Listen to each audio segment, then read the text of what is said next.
must guard against the acquisition of unwarranted influence, whether sought or unsought, by the military industrial complex.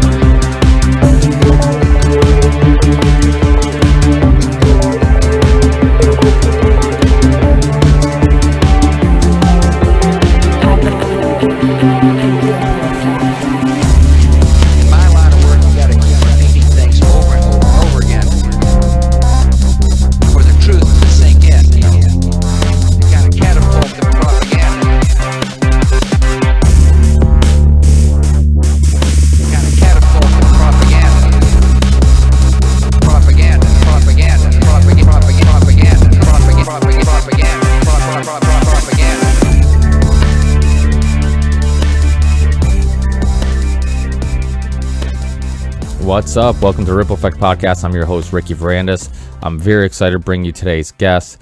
He's a author and professor that I've referenced his book quite a bit on this show.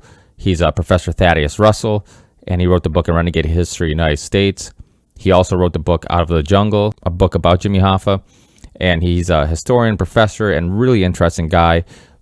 Most of you podcast fans have probably heard him already, maybe on The Young Turks, maybe on Christopher Ryan's podcast. Christopher Ryan's the author who wrote Sex at Dawn, which I also reference quite a bit on this show.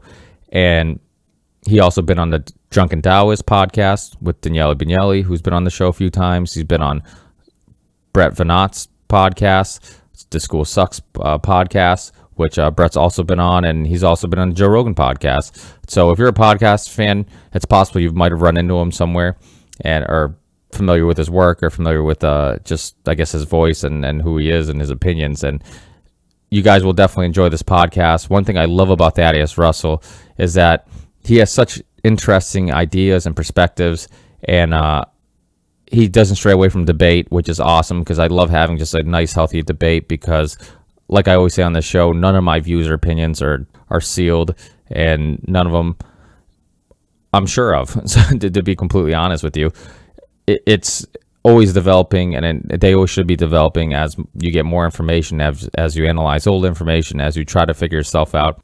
I think as we grow as people and we progress, our opinion should change a little bit as we figure things out a little better. Like I assumed, we did get in a little bit of a debate about what motivates the rich and powerful. Is it the money? Is it the power? You know, he tends to believe it's ideology. And I think foreign policy and a lot of what happens, a lot of corruption is motivated mostly by money. And I think ideology might have something to do with it. But I think when you look at which bills get passed, and the politicians don't care about their ideologies, their political parties, they'll help Big Pharma, they'll help oil companies, they'll help whoever it is. And I think very few politicians stay true to their ideologies to the point where they will refuse money to help campaign or money to their super PAC or anything like that. So I think when you look at Jen Brimey's work, who's been on the podcast before, just look at her work. She analyzed all the bills, and I don't think she would tell you that there's any restraint from receiving money because of ideology. I just think that a lot of it's motivated by money, and I think when you look at companies like Walmart and just huge, DuPont, Pfizer, just huge, Halliburton, huge corporations, they have huge influence. And when you have that type of influence, you have that type of money, you can really get politicians to, or at least really sway their votes. And I know we also disagree on how much power the president has. I don't tend to believe that they have much power at all. I think they're only there for a short period of time, and a lot of these decisions are made way before them. A lot of the advisors and consultants are the same no matter who's president. You see the Brzezinskis and you see the Kissingers who are there helping with foreign policy and molding foreign policy regardless what party the president's in. But he does make a very compelling argument, and honestly, I think these are one of those conversations that I'm not sure I come to any conclusion at the end of it, but I think it definitely makes you think and wonder. Personally, I think that if it really was about ideology, why would we be taking money from Saudis and the Chinese and invading socialist and communist countries, because if and why would it be promoting capitalism, which puts a lot of the influence and power into corporations? Because if these politicians were really motivated by ideology, then they should want people to be more open-minded to socialism or communism, because that gives most of the power to the state, if not all the power to the state, so they could really push their ideology on people. So I don't know, it's an interesting debate, and hopefully it was an interesting conversation we had. And I'd like to know what you guys think. If you guys want to tweet us or in the YouTube comments, throw us some opinions, and I'd love to hear them. And also, to let you guys know, I have some good news and some awful news. So I finally get Thaddeus Russell on. It's been a year for rescheduling and then trying to get in contact with him again and all that stuff. Finally get him on. And then anybody who's ever used Pro Tools or any type of software, recording software, they'll know where I'm coming from. So if you hit record on the software, you can hear yourself through the microphone, but it's not recording yet. It just basically, it's ready to record. Well, when Thaddeus called, or I called him, I don't remember who called who, on Skype, we started talking, and I completely forgot to hit play on Pro Tools. So it was only on record, so I could hear the microphone, but it never actually recorded. That's the bad news. The good news is, obviously, I have Thaddeus on, and I think I still have a decent piece of audio, because I have the Skype software that records every Skype conversation I make, audio and visual. So hopefully I'm going to play with that, make it where it's at least listenable and it's decent quality. Believe me, I was so upset after the show because I couldn't believe that I looked at Pro Tools and it didn't record anything. Thank God for this other Skype software. And so if the quality's not as good as usual, or if my voice doesn't sound the way it's sounding now when I'm talking into a nice expensive microphone, and it sounds like I'm talking into a webcam, it's because I was talking into a webcam, and that was the only thing that picked up my voice. On a positive note, you can see us talk. He called in using video, and like I always tell you guys, any guest who calls in using video, you can go on our YouTube channel, RV Theory 6, or just search Ripple Effect Podcast, subscribe, and you can get all the video versions of the episodes where you can actually see me and the guest talk if the guest calls in using video and has video capability. Also, I think that's it. Obviously, if you guys want to help the podcast, the Theory 6 Music Project is a great way. And underneath our YouTube episodes, you can see the links to the Theory 6 Music Project. All that money goes right to supporting the podcast. So you can obviously do that to help the show, or rate the show on iTunes or Stitcher or wherever, and that seems to help regardless if I don't know what it does exactly. I think that's it for now. Just want to say thanks, guys. I really appreciate everybody who's been downloading our shows or going back and downloading stuff in the archives, and all the new listeners, old listeners. I appreciate the fuck out of all you guys. Everybody who tweets me, writes me on Facebook, even you fuckfaces who write me on YouTube. I appreciate the fact that you're even checking out the show. So I got another show coming up, hopefully soon. Hopefully by the time you get this one, the other one will be recorded, and I'll have that out soon after that. So thanks, and I'll see you on the next one. Peace.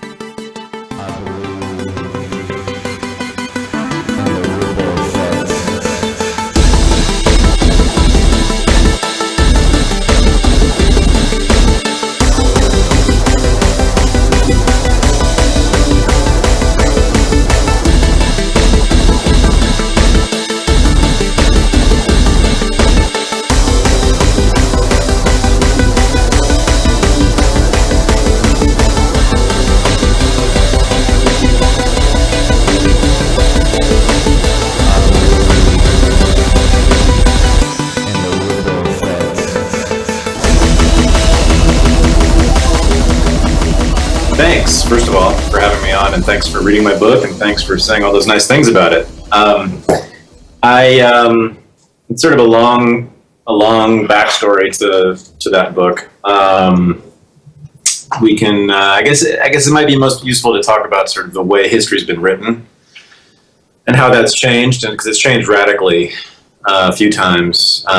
So if you look at history books, and I mean history textbooks, books written by scholars, people, academic historians, until about the 1960s, most of it was about government, about great leaders, about presidents and senators and congresspeople, military leaders, wars, battles, occasionally inventors, all sort of the great white men, right, who we all know about. Very little written about anyone else until the 1960s, and then the 1960s happen, and of course, the counterculture emerges, and the new left emerges, and this whole generation of radicals emerge, who lead the anti-war movement, the civil rights movement, the new feminist movement of the 1960s and 70s. And once those movements sort of saw their course, I mean, of course, none of those are over, but, once those movements, I guess, petered out, or the people in them became middle-aged, what many of those activists did, was they went into the academy, because it was really the only place in America where one could write about, speak those ideas, and get paid for it. And that's still pretty much the case, although I think actually the internet has actually created a new space where you can speak and write radical ideas and get paid for it. But certainly in the 1970s and 80s and 90s, the only place to do that was in colleges and universities. So a lot of them did that. A lot of them went into the academy and became professors. And since the 1970s, they basically took over the academy. They certainly took over humanities and social sciences. So those humanities and social sciences have been dominated by leftists since then. Econ is kind of still a holdout. Political science has some sort of mainstream liberals and conservatives in it, but English and history, American studies, cultural studies, anthropology, sociology, totally dominated by leftists. So what they did with the master narrative of American history was they essentially, at first in the 1970s, they just sort of placed in it the people who had been excluded. So women were added to the narrative. Black people were added to the narrative. American Indians were added to the narrative. Workers were added to the narrative. And that created what we now call the new social history. And that is Howard Zinn. That's his generation, and that's what he was doing when he wrote People's History of the United States, which was published in 1980. It was really sort of a distillation of all of that new social history in one volume, right? And he did a great job of it, and I couldn't have done I couldn't have written my book without their work. And in particular, I'm a big admirer of Howard Zinn, because we can talk about this later, but he differed in some important ways from a lot of new social historians and a lot of the new left in ways that I like. But I couldn't have begun to look low at the sort of the lowest levels of society without them having moved the perspective down, right? They moved it from the White House and the boardrooms of capitalist organizations to, what many, not most people were doing. Now, here's the problem with that narrative, which when I started out as a new social historian, I wanted to sort of take up what they were doing. A lot of the people they put in the narrative were women and black people and American Indians and workers, but they weren't actually typical of those groups. So, everyone, because of their work, reads about Martin Luther King and the Civil Rights Movement, for instance, right? Very important movement. Martin Luther King was undoubtedly a very important person. There's no question about that. But he was also completely extraordinary. There have been very, very, very few Martin Luther Kings. And there, in fact, were very, very few people who participated actively in the civil rights movement. Probably less than 1% of African Americans participated actively in the civil rights movement. Really? Sure. I mean, take all the protests, all the organized protests that were organized by civil rights organizations, and there were only 4 or 5 of them in the 1960s. Take them all, write a list, and then show me, and then go to the record and see how many people actually showed up to them, how many members these organizations had, how many leaders they had, it's less than far less than 1% of the African American population. Now, how many African Americans supported it? We don't know, and it's probably a majority, but actually even that number is much lower than we're led to believe. There was a lot of black opposition to the civil rights movement for a lot of reasons. A lot of people resented King for using children in his protests. So anyway, but my point here is that, what happened is a lot of the new social historians took these extraordinary leaders of these social movements and sort of placed them there as representatives of all people within that group, right? Same was true for feminists. So, there are books and books and books and books written about the great leaders of the first wave of feminism and the second wave of feminism, Elizabeth Cady Stanton, Susan B. Anthony, etc. But suffragists were definitely not representative of American women. They were certainly a minority in a lot of ways. There was tremendous opposition just to the vote by American women, but certainly to a lot of the program of feminism. So that was one problem I had. I sort of felt like, God, we keep reading about these heroes, these new heroes, right? Instead of Thomas Jefferson and Robert E. Lee, we're now reading about Martin Luther King and Elizabeth Cady Stanton. Well, none of those people are who I see in my life as an American walking the streets, right? I've never met anybody like that, right? So that was one problem I had with that new social history. And the other was that I was noticing, and this took a while, but I was noticing that the new social history and the heroes it put forward were either totally indifferent to or hostile to pleasure. The pursuit of pleasure, things that ordinary Americans do, right? So if you think about what an ordinary American does in a typical day or a typical week, think about it, right? So they go to work for 8 hours a day, maybe 40 hours a week. And then do they go home and start organizing a protest? No. They watch TV. They go to movies. They go to Disneyland. They listen to music on the radio or now, on the internet. They do all sorts of things that we now call popular culture, right? They participate in that. And they participate in it avidly and voluntarily. No one's forcing them to do it. They pay money. They pay their own money voluntarily to participate in this stuff, right? That was almost completely ignored by new social historians. I mean, you won't find really a word about what most Americans were spending their leisure time voluntarily doing. From the 1960s well into the 1990s, it was hard to find any mention of that. And I just thought that was very strange. And then for Martin Luther King and Elizabeth Cady Stanton and that group, they were also not indifferent, they were hostile to popular culture. They hated the way that most Americans spent their leisure time. They wanted them to be solely committed to politics and to ultimately sort of managing society, right? That's what these movements were really about. It was not just about eliminating barriers to people, eliminating segregation or granting women the vote or allowing women to do things that were barred to them. It was actually, what was in the minds of the leaders of those movements was placing the excluded people into positions of authority, right?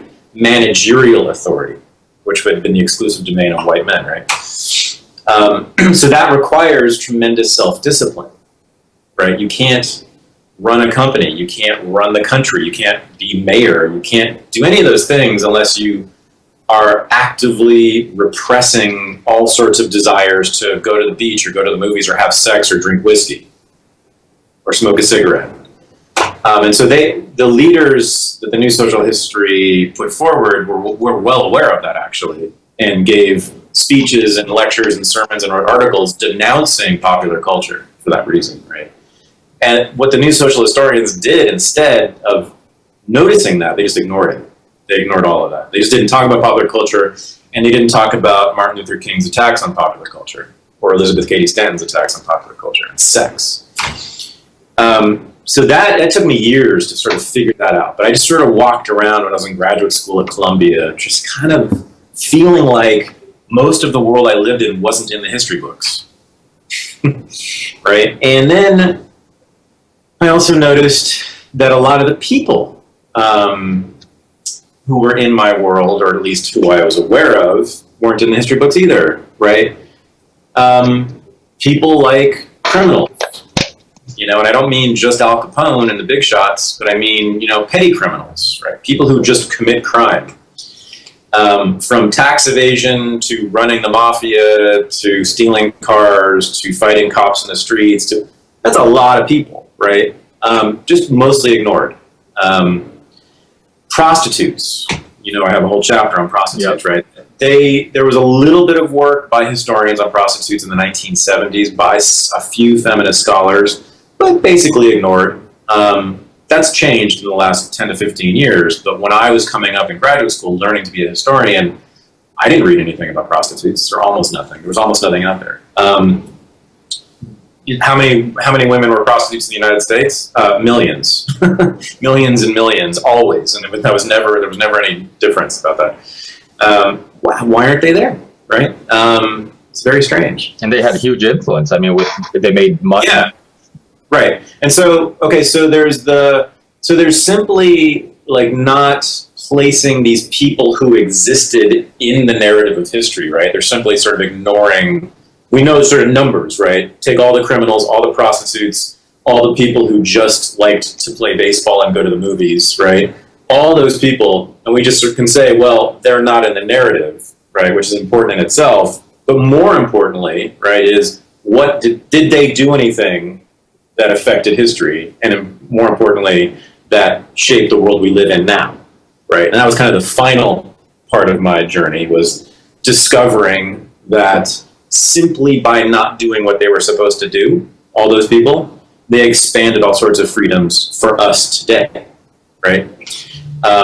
So that's kind of my four-part journey to the book, to Renegade History of the United States. And that's such an interesting and important point, because I've had Daniele Vignelli on quite a few times, and one thing I've always loved about him was the whole idea of, he doesn't have this infatuation with just information. He's interested in information that can relate to your life, that tells a story that some way has an effect on you. And it really makes you think about, okay, you might meet somebody that seems really intelligent because they can ramble on about all these facts and situations and these things they remember and names and dates. But if none of that means it doesn't mean anything to your life, it doesn't mean anything to you personally, it doesn't affect you in any way, then what's the point of it? And that's what was really interesting in your book, was that it wasn't just a bunch of meaningless or, just facts and names. It wasn't a typical historical book where just like, wow, I can't keep up with all these names and dates and stuff. I think it was easy to remember these stories because you could all follow the dots to how it affected today's life that we live, and affected the music we love and the sports. I'm a big basketball fan. It was really interesting to, I'm from Massachusetts, so I remember Red Auerbach was a Jewish, and then all these old all these old basketball players that were Jewish. So it was really interesting because I didn't even realize, and I'm a basketball fan, how many of them were Jewish and how they were considered great athletes and stuff like that. So it was it's quite amazing to read these stories, and that's why I think so many people don't even realize it, but they would love history because like you've said, and I've heard other historians say, history is everything that happens before now. And it doesn't matter if you love music, if you love sports, if you love cars, if you're going to be interested in the ones who came before that paved the way for, what you like now. And so that's really interesting because it was about cultures, or it was about music, it was about sports, which was very unusual all in one book, in an intellectual like yourself. You're not Bill Simmons writing a sports book. But it was cool to get it all in that one book. So it was really interesting. And for people who don't know, I was briefly talked about Jews and stuff like that. How are they looked at when they first came here? People who haven't read the book probably think I'm crazy. The fact that I'm saying that they're considered the same way we consider blacks now, how they were, supreme athletes. They were looked at that the same way at that time, right? Yeah. So first of all, I just wanted to say, that I hated history all the way through high school and got C's and D's consistently. I never got more than a C in a history class in high school. And I think it was because it was essentially a list of facts, right? And I tell my students always, because people are always sort of insecure about their historical knowledge, especially when they're talking to a historian. And I tell people, not just my students, but everyone who feels that way, to not feel insecure whatsoever, because it's easy to learn a fact, right? I can teach any dumb shit, names and dates and places. That's simple. What is interesting to me, and the only thing I really care about, is making sense of it intelligently, right? So, and to make it important. There's actually, in the historical profession, we actually have a word for people who simply collect information and don't analyze it. We call that antiquarianism. It's like antiques. Like you get this fact and you put it on a shelf and just leave it there, right? And lots of books are like that. In fact, there are many. I'm sorry to say, but there are many professional historians who are essentially antiquarians, who just sort of collect facts and just let it sit there but don't attempt to analyze it, right? I'm completely uninterested in that. I'm only interested in people who can apply their intelligence to those facts and make them interesting and relevant to me, important. So it's a really important point. There's no question. I have no question why most kids are turned off by history in high schools. Oh, I hated history. I hated it too, and even in college. Yeah. So the Jews. So yes, the first major wave of Jewish immigration to the United States begins in the late 19th century, sort of in the 1880s, 1890s. And Jews, when they arrived here then, and all the way really up to World War II, so from about the 1880s to about the 1940s, you see a lot of Jews coming into the cities, especially New York, but also Boston and Philadelphia and Chicago. And all during that time, they are considered by, academics, scholars, political leaders,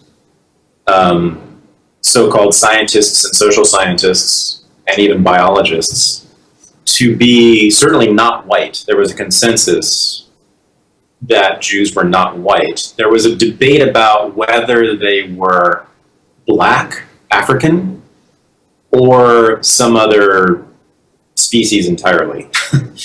But there was probably a majority. If you took a poll of professors in 1910, 1920 as to the racial background of Jews, I think a majority probably would have said they were Black African. There, in fact, was a book written by a social scientist named Arthur Abernethy in 1906, I believe. It's in my book. I think it's 1906. Around in that period, the title of which was "The Jew is a Negro." That was a common belief, and I'm talking about among the smartest people in society, not just know-nothings on the street. So, why did they think that?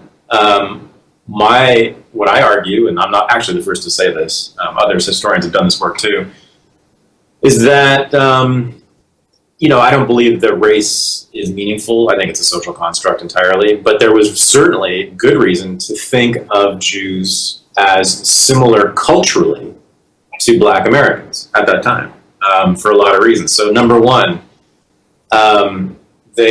Jews, when they got here, were disproportionately represented in popular music, in particular dance music, and jazz and ragtime, swing, all the big Black popular music forms of that time. Jews were musicians, they were club owners, they became record executives, dancers, singers. They were considered to be very, very talented, ironically, naturally gifted dancers and singers and jazz musicians, right? So we don't think of them that way at all now, but that was absolutely true then.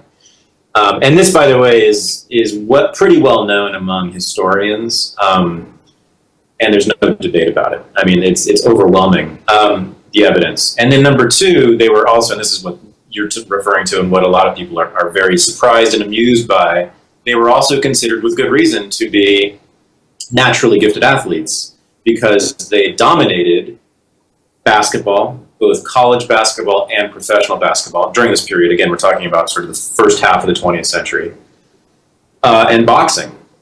So those two sports there was no ethnic group that was more dominant in those two sports during that period than Jews.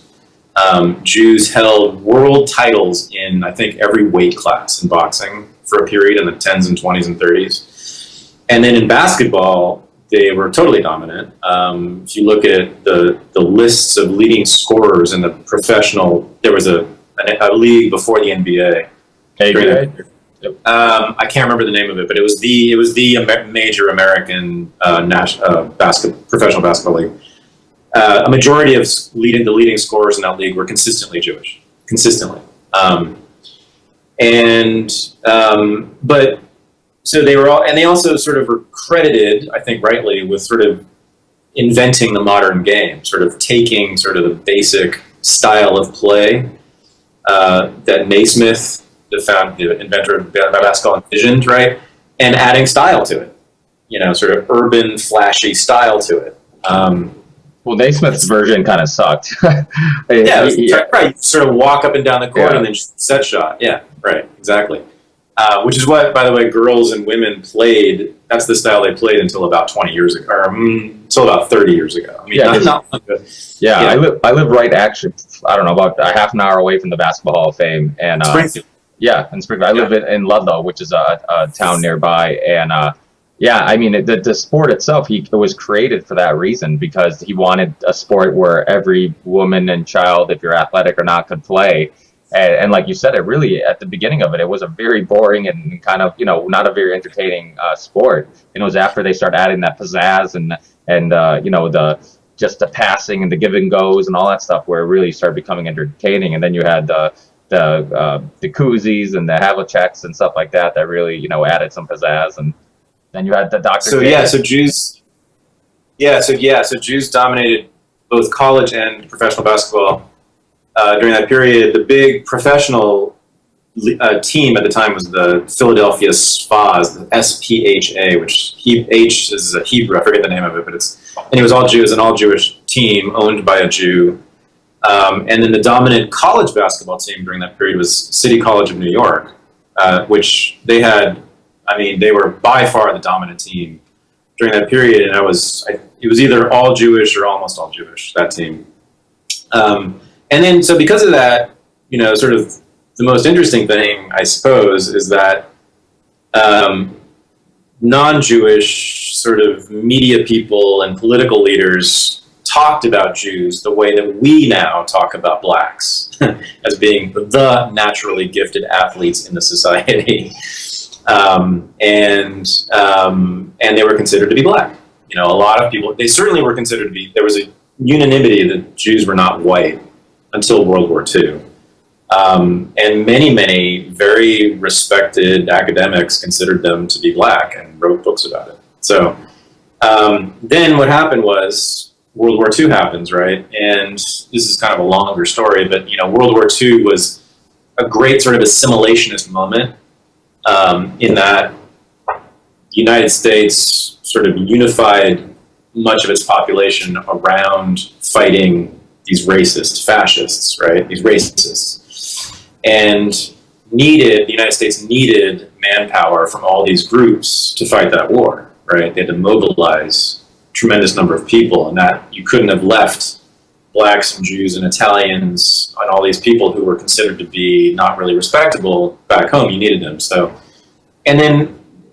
there was a amenability among the American elite toward assimilating these groups. And then more importantly, I think, I argue, is that there was a push from within all these groups, all these immigrant groups, to assimilate, to become good American citizens, to adopt all the norms of the dominant group. And that meant becoming great believers in the Puritan work ethic, the belief that work in itself is virtuous no matter what you get for it, to shun sexuality and even sensuality, So jazz dancing is no good, right? For instance. And then thirdly, to distance yourself from blacks. So that's what happened. And we haven't talked about Italians, but they had a very similar path. They were considered to be black by many people. They came over at the same time as Jews in large numbers. They were very prominent in jazz, in popular culture, in dancing during this period. And for Jews and Italians in the 20s and 30s and 40s, the big story for both of those groups was a very deliberate push to assimilate and to prove themselves that they were white, to prove to the elite that they were white, and to gain full citizenship, to be considered to be full American citizens, which is exactly what they accomplished by the end of World War II. And so you had a large number of Jews and Italians volunteering to serve in the armed forces during that period. And once a draft was instituted, even though you couldn't sort of prove yourself by volunteering then, that you could prove your allegiance to the country and loyalty to the country by sort of being publicly supportive of the war effort, which Jews and Italians were, very much so, more than your typical Americans were. So by the end of World War II, there is a consensus all of a sudden, and it's amazing how fast these things happen, that Jews and Italians are white just like you and me, just like everybody else, right? And one of the things you'll see, and this is a lot of people are really sort of stunned by this when they read the book, and I was stunned by it when I found out about it, when I started to sort of think about it and notice it. You'll see a really large shift in the cultural patterns of those two groups. So before World War II, Italians and Jews are known as jazz singers and jazz dancers and very sensual and great athletes, right? And then after World War II, you see almost no Jewish athletes anymore. They just stop playing sports. And you see them drop out of any sort of entertainment form that is associated with blacks. For Italians, Louis Prima was sort of the symbol of Italian entertainers in the 20s, 30s, and 40s, right? And he was so identified, he's from New Orleans, he was so identified with blacks, he was actually mistaken for black and was discriminated against because people thought he was black. He was denied jobs because people thought he was black. And he sang and danced and was, and then what do you have after World War II? For Italian-American entertainers, who do you think of when you think of post-World War II 1950s and Italian-American entertainers? You think of Frank Sinatra, Dean Martin, and that Perry Como and that crew. What did they do? They stood stock still in the middle of the stage, right? Didn't move their bodies and sang sort of operatically, right? Rather than in a jazz style, they sang, in this sort of romantic crooning style, right? Which was very much different than what Italian Americans have been associated with before World War II. So it's this really amazing cultural shift that goes on with assimilation, and it's also remarkable how consistent it is among groups. So the Irish did this first because they immigrated first. They started coming over in big numbers earlier in the 19th century. They were considered to be either black or chimpanzees. They were associated with blacks. They lived near blacks, with blacks. They co-invented tap dance, and they went through a very rigorous process of assimilation. They volunteered for police forces and fire departments and the army, and became democratic politicians and proved themselves to be worthy of citizenship. And they became also sort of the most vitriolic racists in the society and led the draft riots, which was really a pogrom against blacks during the Civil War. And by the end of the 19th century, guess what? They're considered not just to be white, but they're considered to be Nordic white, the very best kind of white person. So it's amazing. The process is very similar across these groups. And African Americans have also undergone the same process. It's just been much longer and it's still ongoing, right? But you'll see in African American history, since sort of the late days of slavery, you'll see really powerful attempts by black leaders to force their people to assimilate, to adopt the characteristics of the dominant group. And that's been a much more mixed thing in terms of its success. Barack Obama, though, is sort of the symbol of that, right? He kind of, for many people, sort of proved that black people can be just as repressed and uptight and asexual and obsessed with work and severe and intellectual and of the mind instead of the body as white people can, right? So so that's that story. Yeah, that's it's amazing to hear all these, because it's amazing, all these really interesting, amazing stories in history. And if there aren't people like you who are telling these stories, we're just going to grow up reading, the history books that tell you about the military and foreign policy and stuff like that. And you're talking about the Irish draft riots. Isn't that where the term paddy wagon came from? Right? Didn't? I don't know. It's certainly possible. Yeah, I thought I read once that it had something to do with that they were locking them up during the riots, and then they were calling it a paddy wagon. But I could be mistaken. Well, so the draft riots were in New York City during the Civil War, and it was an attack on rich people who were, at that time you could pay someone to take your place in the draft to go fight in a war, right? It was an attack on them. But it was also an attack on blacks in the streets who were blamed for causing the war, because a lot of the Irish didn't want to fight in the war. A lot of ordinary people didn't want to fight in the war. But it was very racist as well.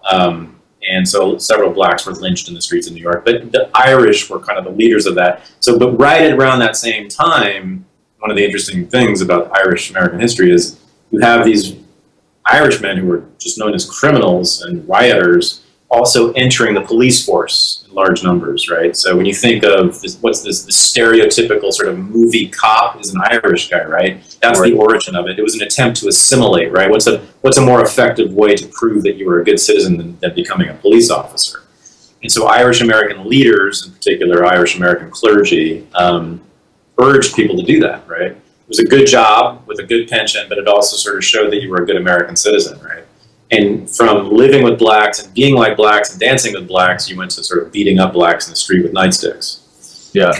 And when you were talking about, one thing that really I was a big fan of was you talking about the Puritan work ethic and stuff like that. Because I do construction for a living. I do the 40-hour shitty work week, and we have a little family-owned business. And I know all about this idea of, like, my parents they're farmers, and they had that exact mentality where it doesn't matter if it's fulfilling work, if it's if there's any there really doesn't have to be a purpose to it besides just working. If you're working, then it's a good thing. Like, oh, don't be lazy and sit at home and do nothing. Go work. Go, and it's just, you realize how deep rooted those values are, and how it's amazing how we do it without even knowing. If you meet somebody and it's like, well, at least he has a job. It's like, it doesn't matter if somebody's working a shitty job. It's like, but if they have a job, we think it's a good thing, and we look at them completely different than somebody who decides to maybe pursue writing a book or a blogger or a YouTuber or whatever. And, I think it's, and personally, it's something that I talk about a lot on the show, because it's unfortunate that so many of us get caught up. I had the amazing Jonathan on, the comedian. I don't know if you're familiar with him, but he's a musician / comedian, but he's been around for a while. But he was talking about how his father, he grew up near Detroit. His father hated his job, worked every single day he went to work. He hated it, talked about how much he hated it. Once he retired, I forget what the timeline was, but soon after he croaked. He didn't even get a chance to enjoy life. And it makes you, and there's so many stories like that, and it makes you wonder how much of it is because we so quickly jump into, our whole focus is work, and we get basically tracked or off track pursuing any passions or any hobbies or anything. So we're so obsessed with trying to financially get ahead that we're basically told that that's what our purpose in life should be, instead of our purpose being finding what you're passionate about, finding something that you enjoy, pursuing it, and hopefully trying to find a way to make a living doing it.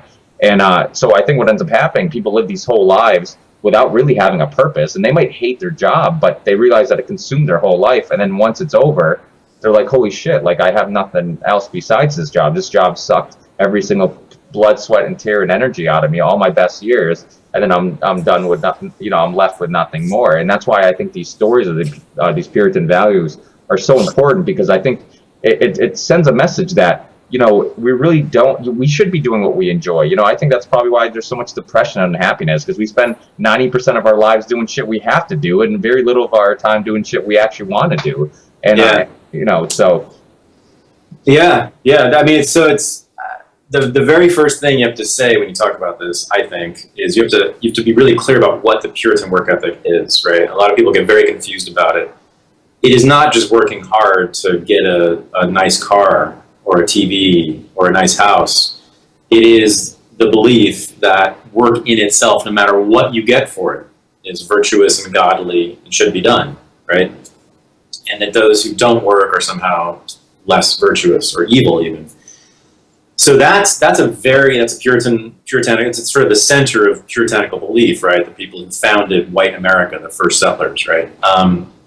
And it's suffused our culture, the dominant culture, the white culture, ever since, right? But it's a very American thing. I mean, you'll see since the 18th century, you'll see Europeans consistently talking about how crazy Americans are for believing that work in itself is a good thing, right? No matter what you get for it. Now, that's very different than seeing work as a necessary means to an end, right? I mean, you're just stupid if you want to buy a guitar, which are behind you, and you think you're just going to wish them into existence, right? I mean, in most people's situations, it's a fact, it's a necessary fact. You have to work to gain money to buy a guitar, right?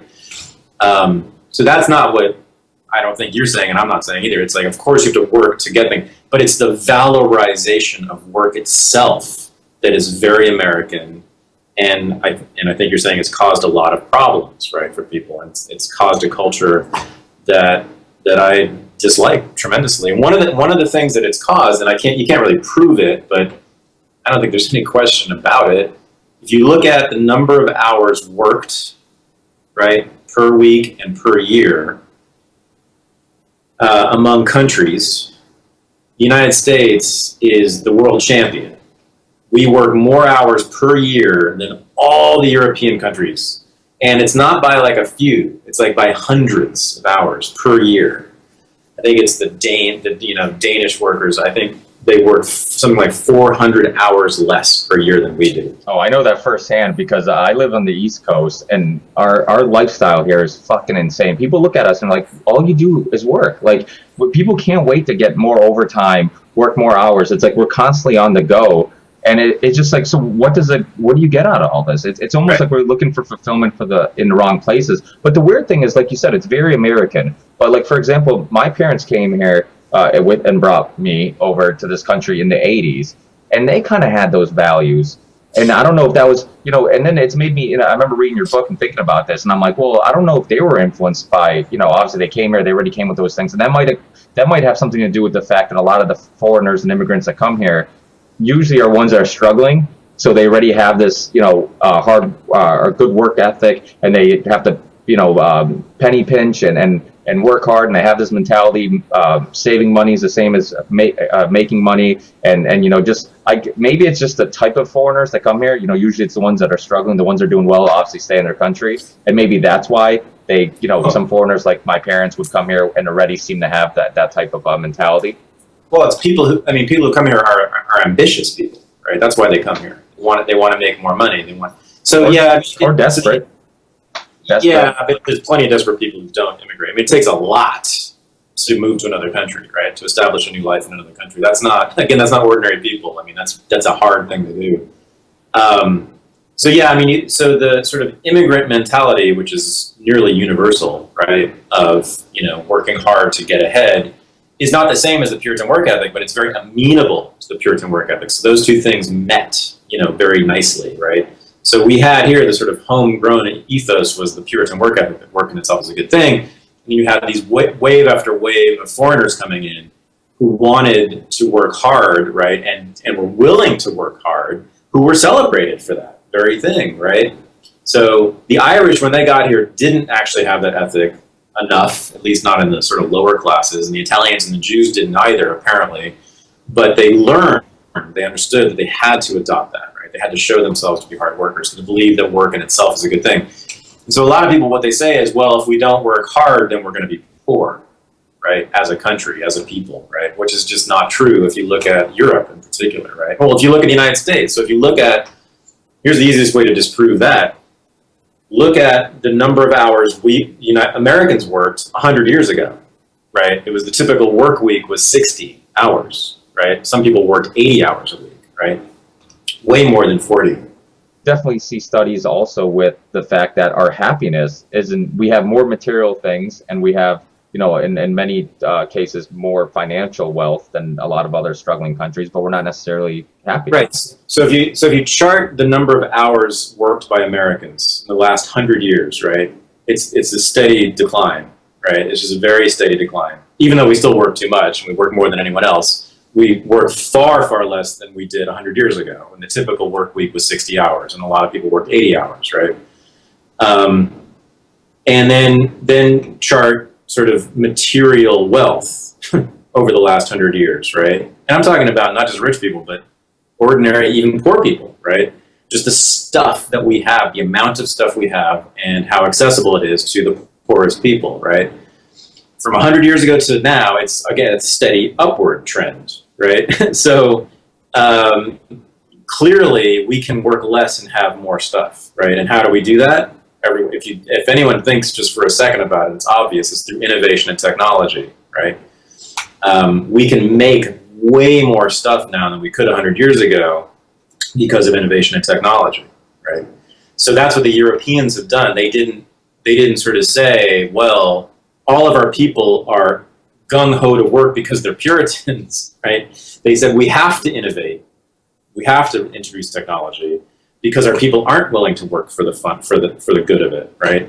And I think that's actually retarded progress in the United States, even though we've had wonderful progress, just not as much as Europeans, I think because of that reason. I think because American workers have, generally speaking, been willing to sort of volunteer their labor rather than forcing employers to innovate and introduce new technology, right? As an employer, why would you introduce a new technology that would be a labor-saving device if your workers are willing to work overtime, which many, many Americans still are willing to do, right, without getting paid for it. But wouldn't it save you money? I mean, you see a lot of grocery stores and stuff now that have the self-checkout and stuff like that. Like, wouldn't that, instead of cutting down the work week, actually also create less jobs?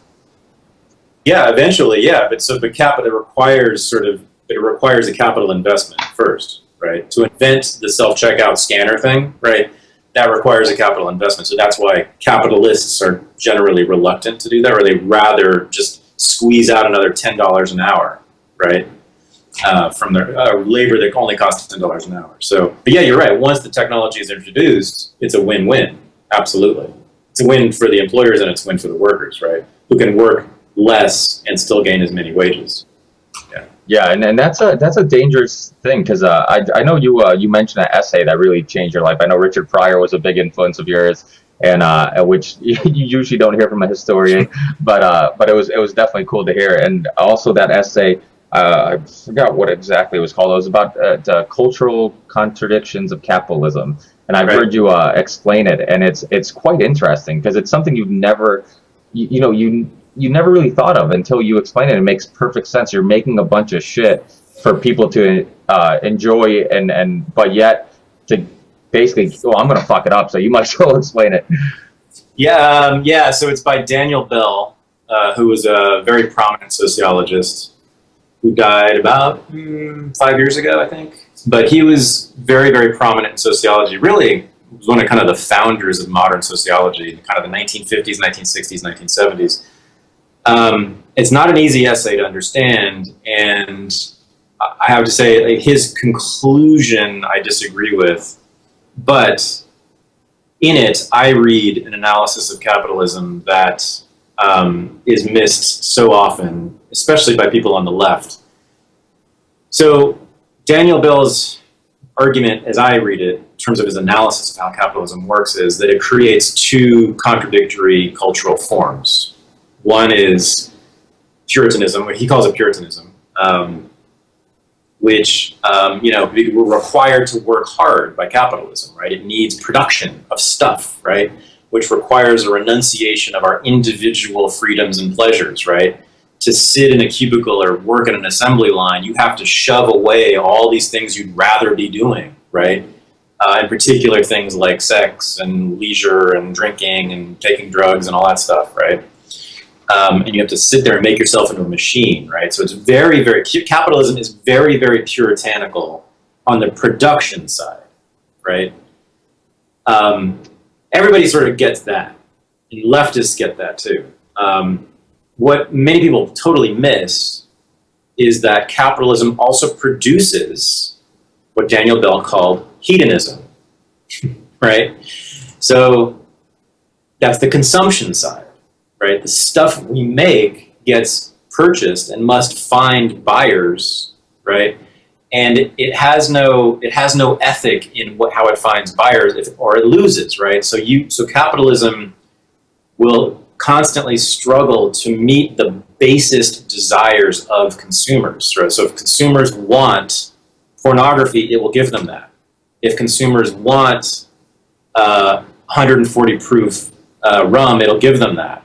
If consumers want marijuana, it will give them that, right? Unless the state intervenes and stops it. But, even then, even if the state intervenes and stops it, tries to stop it, what happens, right? Capitalism continues to give people that stuff. We had a prohibition on alcohol. It was still sold. We had a prohibition on marijuana. It was still sold, right? We've had various prohibitions on pornography. It's always been sold. Prostitution, prohibitions, it's still sold, right? So, I used to live, I tell my students this a lot, and I've actually said it in some podcasts as well, but I used to literally live about 6 blocks from the world headquarters of Girls Gone Wild, right, when it was really big in the early 2000s. And I met a guy who worked there. And, I said, so what's it like working at Girls Gone Wild, right? And he's like, it's a bunch of fucking cubicles and people miserable all day long sitting, typing at a keyboard, right? It's not what Girls Gone Wild produces. It's not people in hot tubs drinking champagne and doing cocaine and taking off their clothes and having sex. Of course, right? So what Girls Gone Wild and all those companies are, it's the Puritanism of production, right? It's people sitting and doing drudgery stuff they'd rather not be doing, right? If given all their freedom. But they're producing stuff that is a direct assault on Puritanism. A direct assault on Puritanism. So if you look at the office culture in any of those companies, go to a porn company in Van Nuys, California, right? I'm sure it's the same, right? It's people sitting at work and working and being disciplined. But what they're sending out the door to be sold is a direct assault on Puritanism, right? And they are selling hedonism, but to produce the hedonism, they must be puritanical. So it is this incredible system, Daniel Bell argued, that is at war with itself culturally, right? And there's this constant fight, and that in many ways defines American cultural history, because this has been a capitalist society for basically ever. And so it's always been at war with itself, right? America has never been just puritanical. That's stupid to say that, right? But Puritanism has always been a powerful trend, and you could say it's been dominant sort of in elite society, in respectable society, in political circles and business circles, and what is taught in schools. I would say that Puritanism has always been dominant there. But that's certainly not all of American culture, right? We also have had this very powerful hedonistic trend from the beginning, right? We've had people dancing with Indians, when they first got here in the 17th century, right? When they weren't supposed to. We've had all kinds of bad sex going on from the very beginning. Fornication outside of marriage, interracial sex, masturbation, all these things that were totally anti-puritanical. We've had all kinds of bad music and bad dancing and bad movies and bad amusement parks and on and on and on, right? And there's always been this fight between those two things. You'll see since the beginning, since Cotton Mather and company got here, right, them denouncing all these things that capitalism produces, right? So that's the thesis where Daniel Bell, I think, was wrong, and I don't see how you could conclude that he wasn't wrong. No, I don't know. It would be weird to think that he's not. He wrote that essay in the early 1970s, and he said that hedonism had won. But he suggested that there was no longer Puritanism in American capitalist culture, which is just silly. I mean, if you look at every American politician, pretty much, since then, but always, what they say is essentially consistent with Puritanism.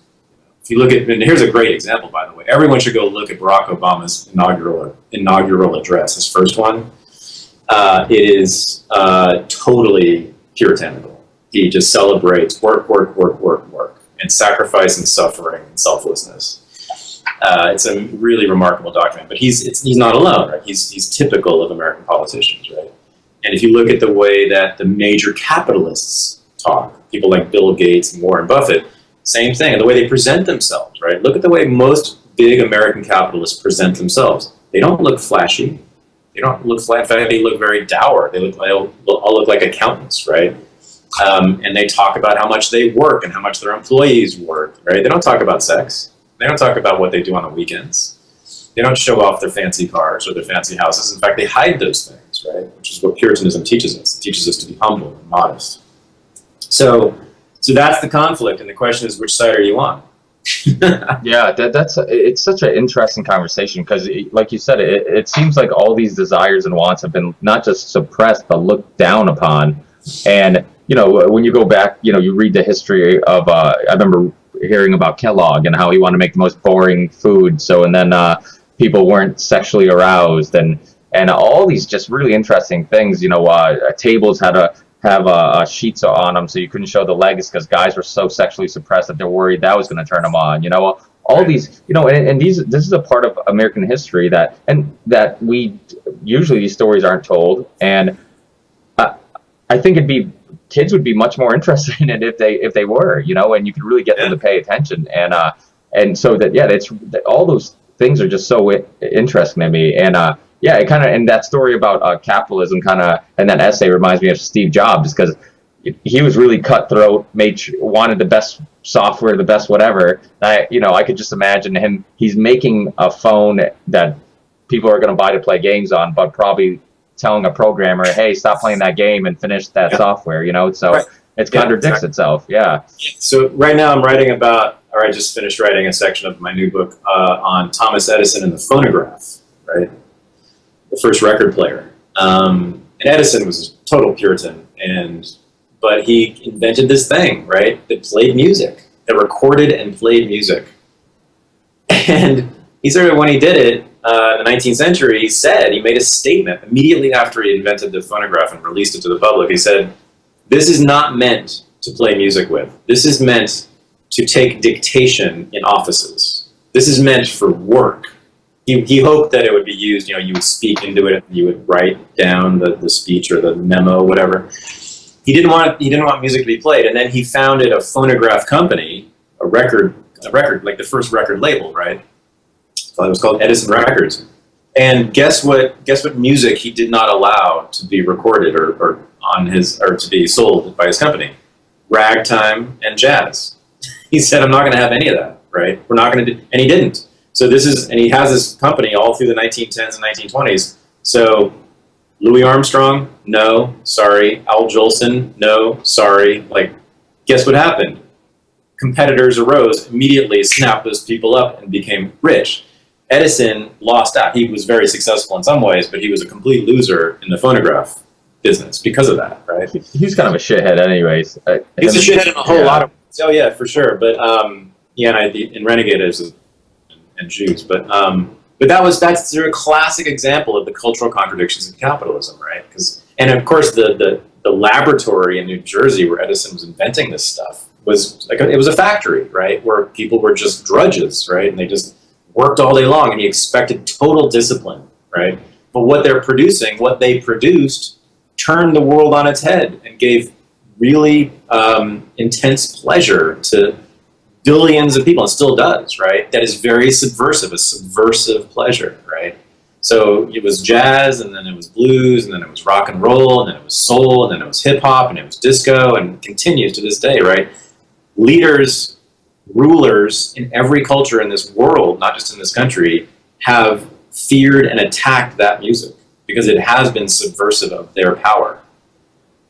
Always. Yeah. And even though we keep talking about suppression of things, another interesting thing about your book is how suppression of blacks learning classical music actually created jazz, and by not letting them learn classical music, right?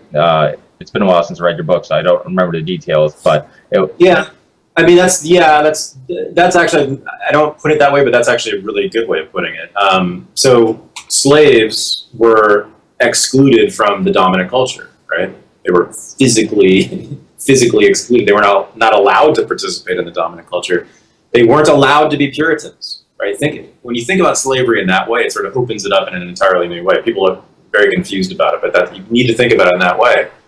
So I started that chapter about slavery thinking, why did black people invent jazz? What is jazz? Jazz is the music of freedom. It is defined by improvisation. That's what makes it jazz, right? It is a player within a structure of the song improvising freely in the middle of the song, freely, away from the constraints of the song, the structure of the song. That's what it is. It was also a dance music. It's not really anymore, but for the first 50 years of jazz, it was a dance music, right? It was libidinal. It was sexual. People moved their bodies in libidinal, subversive ways, right? Ways you weren't supposed to move your body. So it was the music of freedom and of sex, of personal freedom and sex, right? That's what it was. Jazz was that.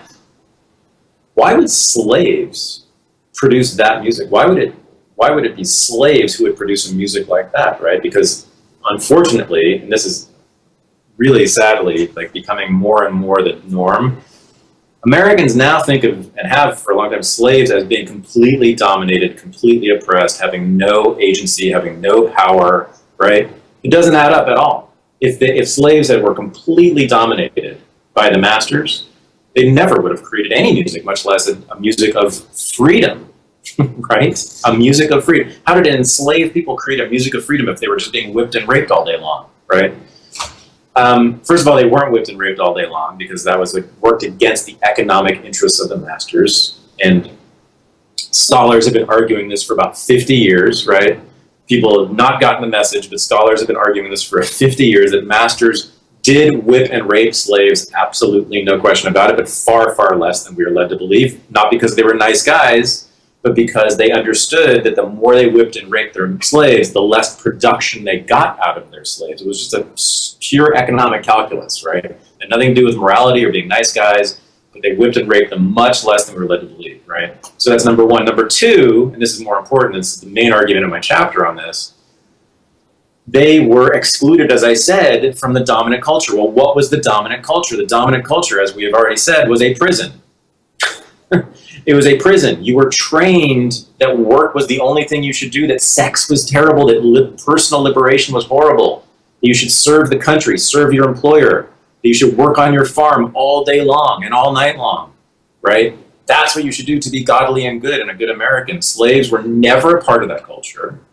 They couldn't become a part of that culture. They had no incentive to become a part of that culture. So guess what? They were allowed the freedom, ironically, very ironically, to establish their own culture apart from that thing, right?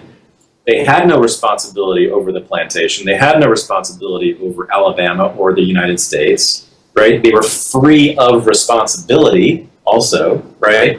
So it makes perfect sense, right? They also brought over West African traditions that celebrated things like dancing with bent knees and elbows, which you weren't supposed to do because you're supposed to be very uptight and straight. That they brought over traditions of music that had dance rhythms in it, right? And those things were allowed to flourish on the plantation by slaves because they never tried to or weren't allowed to become Puritans, right? So it had this very unintended, ironic benefit, right? That they were allowed to create this new culture. That now, guess what's happened with that culture ever since among whites? We've loved it, right? We've celebrated it. It is considered to be, sort of American classical music now. Jazz is not just jazz, but all of its descendants. Jazz and blues and hip hop and rock and roll. That's all from slavery. That is all traced to slavery. All of it. Slang, right? Black slang. Where is it now? It basically created American vernacular English. American English is what it is mostly because of blacks. And Irish, by the way, but mostly because of blacks, right? So a lot of black slang from the 19th century forward, which was all considered to be stupid and primitive and jungle words, right? Now we all use all the time, right? And that's what makes American English distinctive from British English, right? So, and that's because of slavery, because they were kept apart from this ridiculously repressive culture. So it had this really unintended consequence. People just missed. People don't think about it. They're so eager to make the world into victims and oppressors, right? Victims who have no power, no agency, who are just victims, right? And then the oppressors who are just evil and have all the power, right? They miss that there's so much more going on. There's so much more freedom and power in the interplay between those two groups. Yeah. Yeah. That's what was interesting, because we keep talking about how suppression was bad, and then that's one of the rare examples where it ended up having a good consequence of creating this beautiful music and this whole culture. And of course, the mobsters did not give a fuck about pissing people off. They just want to make money, so they hired a lot of these musicians, right? And exactly. Yeah. So almost all the original clubs and bars that had first ragtime and then jazz and then blues to be played in them, and brothels also, were owned by Sicilian mafia in New Orleans first, and then in Chicago. This is well known. There's no controversy about this, and these facts are not disputed. So the first Sicilians, and most people don't know this, when Sicilians came over in large numbers, they first went to New Orleans. This was the late 19th century. So New Orleans was a very Sicilian city at that time, Sicilian and black, right?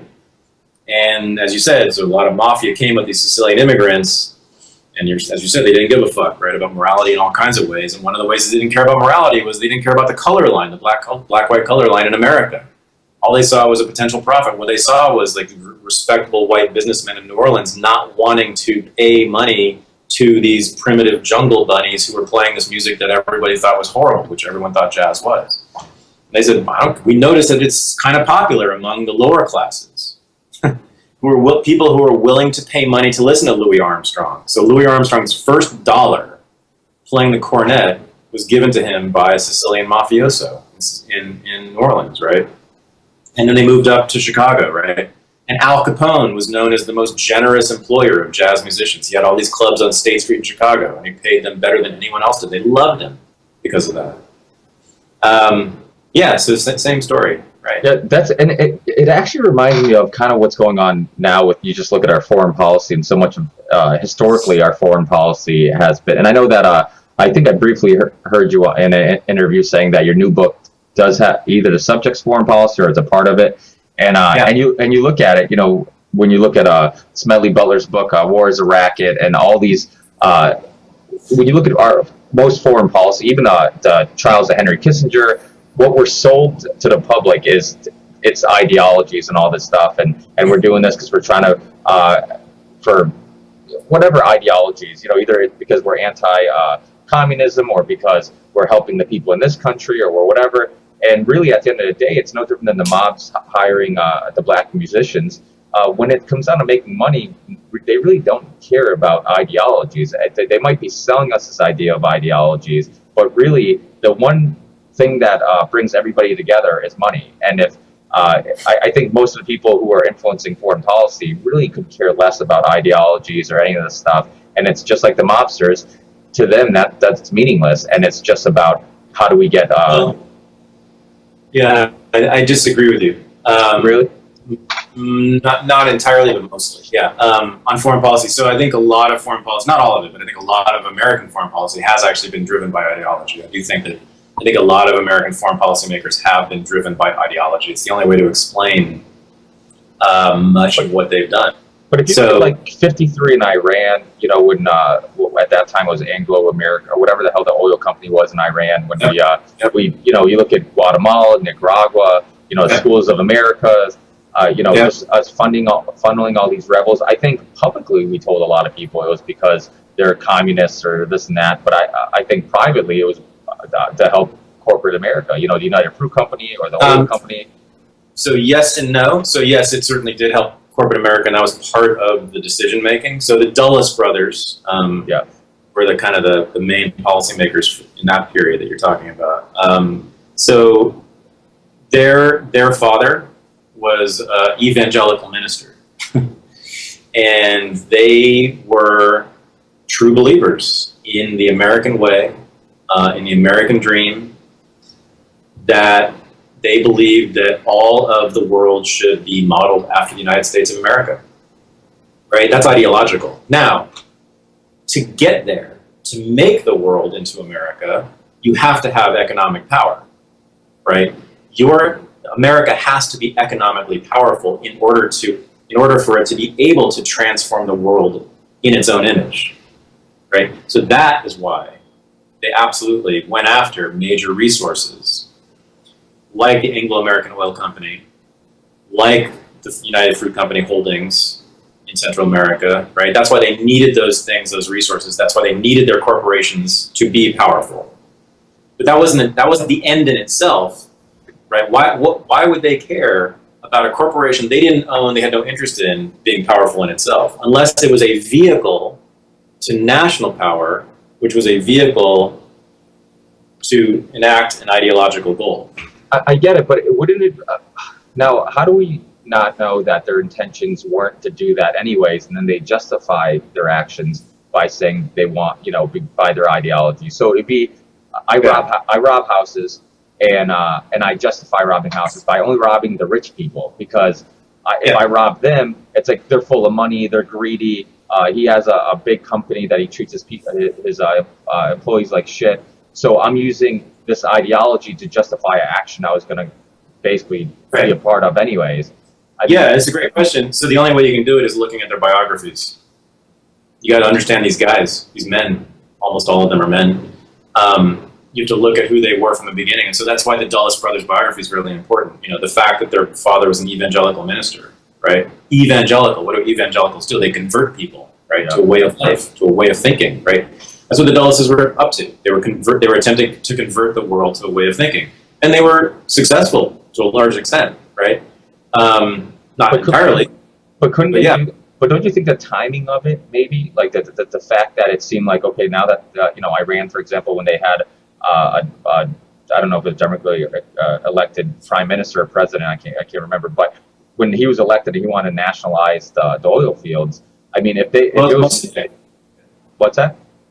His name was Mossadegh. Yeah, and I mean the timing of it seemed like they were influenced, and them getting involved was instigated by that, not so much because of his ideology, but because of the nationalizing the oil field. So it seemed like they were influenced. Their actions were more influenced by financial than ideologies. So what happens? So nationalism, in particular in the Middle East in that period, and still today, but that's when it first became an issue, was a problem because if you think about it,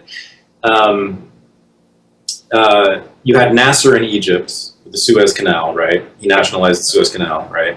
Which was pretty much all the oil flow to the west came through the Suez Canal. So whoever controlled the Suez Canal, it's still the case. Whoever controls the Suez Canal controls much of the world, right? If you control all the oil reserves under Iran, which were and are considerable, you have a tremendous amount of power, right? And so if that power is owned by Nasser, who is like some Arab nationalist guy who had no cares for American power or the American way of life, right? Or Mossadegh, who was kind of like a soft democratic socialist, but also had no interest in the American way of life and extending it, right? You got a problem if you're interested in making the world into America, right? Because they're going to be able to control much of the world, and they're going to keep out American influence, right? So one thing you can do is you can look at, and most people don't do this, it's very strange, look at the places where American foreign policy makers have intervened, and look at Americans who preceded them. So, right, we weren't always in Iran. We weren't always in Egypt, right? There was only in the 1950s that we cared about Iran, really. That the state did, the American foreign policy establishment did. Which Americans were in Iran before then? In the 10s, 20s, 30s, and 40s? Guess. Who do you think? Which Americans? Missionaries. Some American missionaries were flooding the world. They went to China, they went to Egypt, they went to Iran, they went to the Middle East, long before the Dulles brothers or anybody else, any president or senator even thought about these places, right? And what was their mission? It was to remake those countries not just into Christian countries, but into American Christian countries, right? They had not just a Christian mission, but an American nationalist mission or internationalist mission. So I don't think it's any coincidence that we ended up in those places as well. Now, if Iran had no oil, would the United States have intervened the way it did? No, hell no, right? So it's not, again, but not because you need economic power to carry through your imperialist mission, your ideological mission.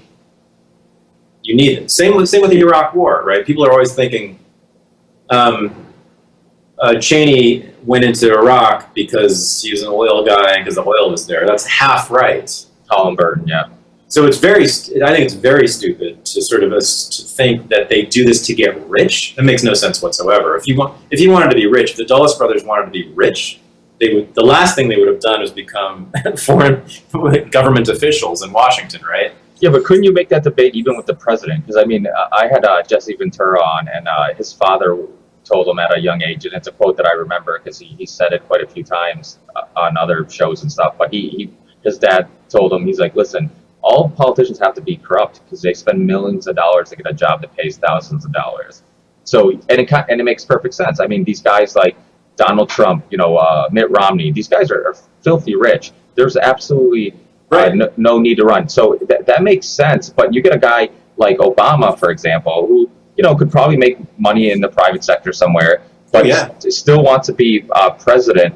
I mean, now, is that because they know that the money that they can make after they become president is more? Do they think that the deals that they're doing behind closed doors, because obviously the president doesn't make a whole lot of income, and so you look at it like, is it the power? What influences them? Because your family gets dissected, your whole history gets dissected, you get put under a microscope. Everything you do and say or you've ever said and done gets dissected. What motivates people to want to do it? And it must be the power. It must be, with power comes financial gain. So, no, not always. Sometimes, not always. I mean, I don't know. I mean, there must. I'm sure there's probably some examples that I just aren't coming to mind. But I think in most cases, Gandhi had a lot of power, didn't get rich from it. That's true. Martin Luther King ended up with a lot of power, a ton of power, changed American history, didn't get rich from it. I mean, all those missionaries I talked about, they didn't get rich from it. But they could have. I mean, they got more from it. Yeah, but they could. Yeah, but I mean, so I think that there are some people who simply want social power. They want to control other people. I can't explain why, but I think I just think some people are like that. Some people want that. Some people don't, or want less of it, right? Less interested in it. I think that's what motivates most politicians. I mean, it's just a very stupid thing to do if you want to get money to become a politician. That's like the dumbest thing to do. You're just not. It's go to business school, start a company. Especially the people we're talking about. We look at the people who have been politicians, right? Almost all of them have had a very clear path to immense wealth in the private sector. Right? These are not the vast majority of them are not rags to riches people, right? These are people who were basically born into wealth and power and influence, and so they could have easily. Barack Obama, Jesus Christ, he was the editor of Harvard Law. I mean, he has said he could have been in Wall Street the very next day, and making millions and millions of dollars a year, but he chose not to. I think it's right. I think he's a straight shooter. I think it's face value. He wants to make the world into America, and he wants to make America into a particular way. He has a particular vision for it.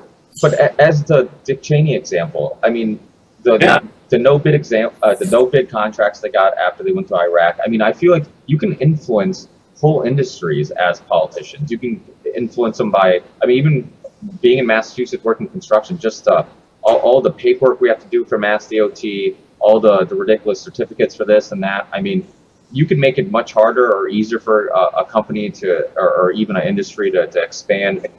I mean, you have a huge influence on that. So, I mean, as Dick Cheney becomes vice president, and if he absolutely, some people assume, and most people assume that he had a huge influence on and going into Iraq and wanting to go to Iraq, he made Halliburton a whole lot of money after that. And he didn't make any money himself, though. He made not a dollar. Not that we know of. No, he gave away all of his shares. He signed an agreement which was enacted to give away. He gave away all of his shares right before the invasion because he knew there would be a conflict of interest. Yeah, but also because that's not why he was in it. This guy is a trooper. His career starts in Vietnam.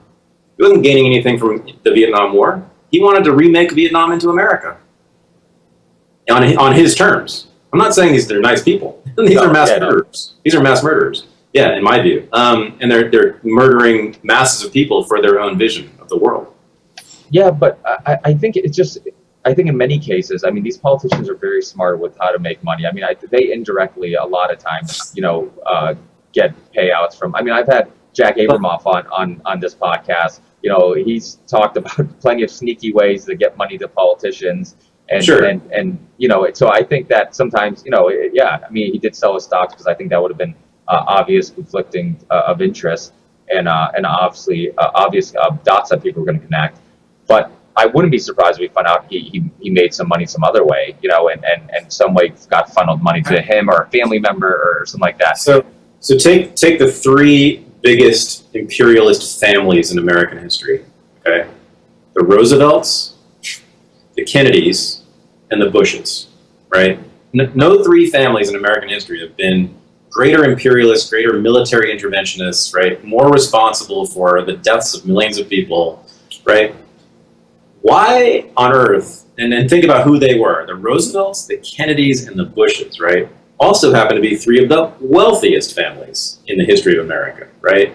They had more money than God. All their progeny, Franklin, Teddy, Jack, Bobby, George, right? They didn't need to work a day in their lives. They could have lived it any way they wanted to if they had done nothing, right? What did they choose to do? They chose public service, right? And I don't know about Bush so much, but certainly the guys he hired were highly ideological.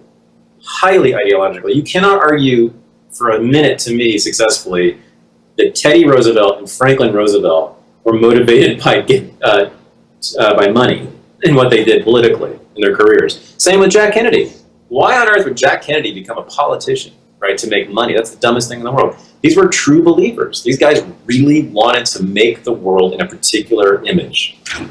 Yeah, no, I agree with you. In many cases, I think that I completely agree with you. But I think in other cases, they're absolutely, I mean, and a lot of it, who knows how much, I mean, the psychology that goes into becoming Donald Trump or, somebody who's that. I mean, let's be honest. If me or you had their money, we would be sitting on the beach, smoking cigars, having some scotch, talking about some book we just read. And exactly. I don't do much reading. You'd probably be talking about a book that you read.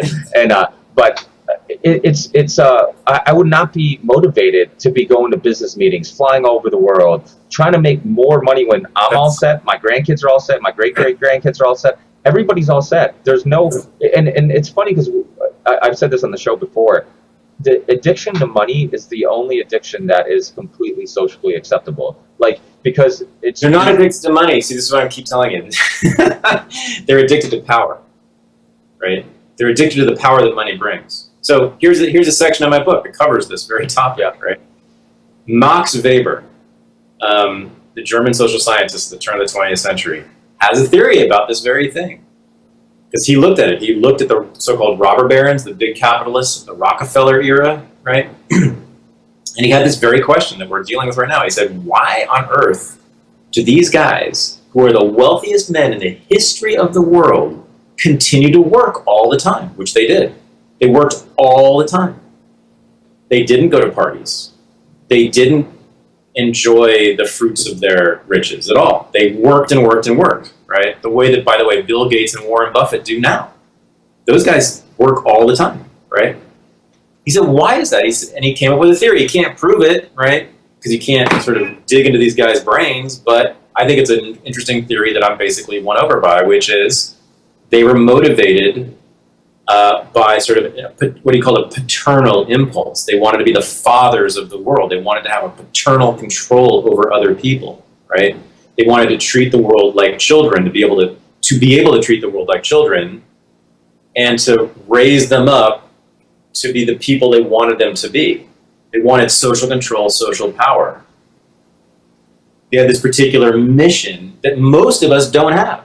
Most of us just don't have that mission. There are some people, and we can't explain why it's in those certain people, but some people have that mission, right? And they either become, according to Weber's thesis, businessmen, big businessmen, right? Or they become politicians.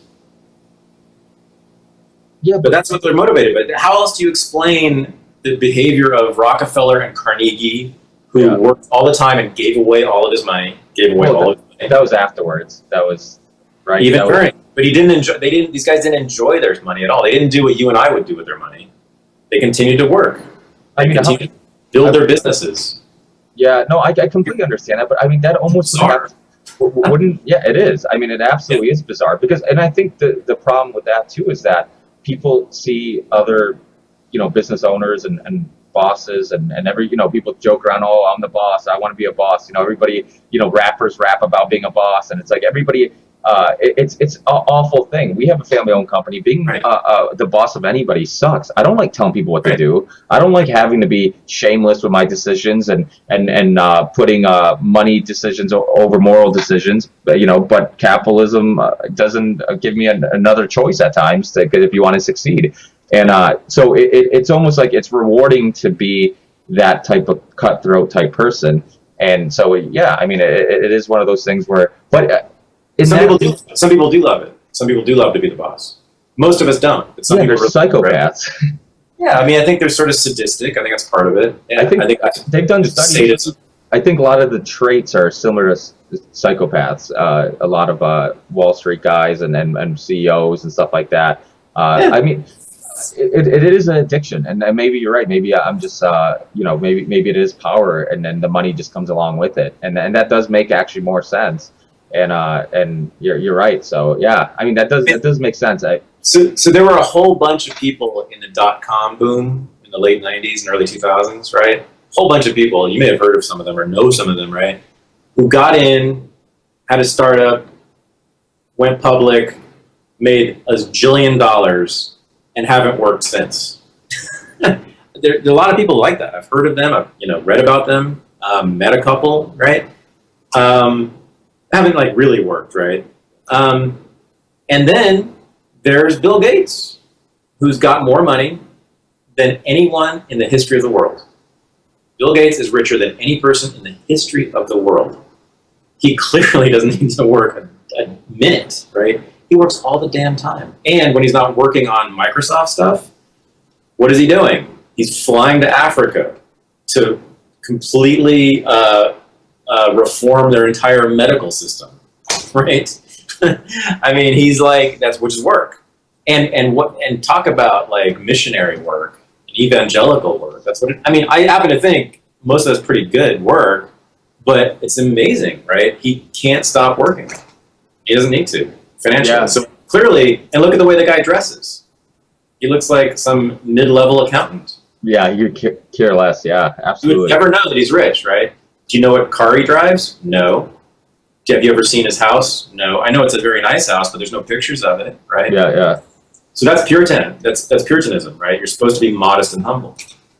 Yeah, this whole thing about it is, and I mean with the Rockefellers and like you said the Carnegies, I mean they want to influence everything. Rockefellers influence medicine, the AMA, and I mean they influence all type of industries, and maybe it is this thing that where they wanted to.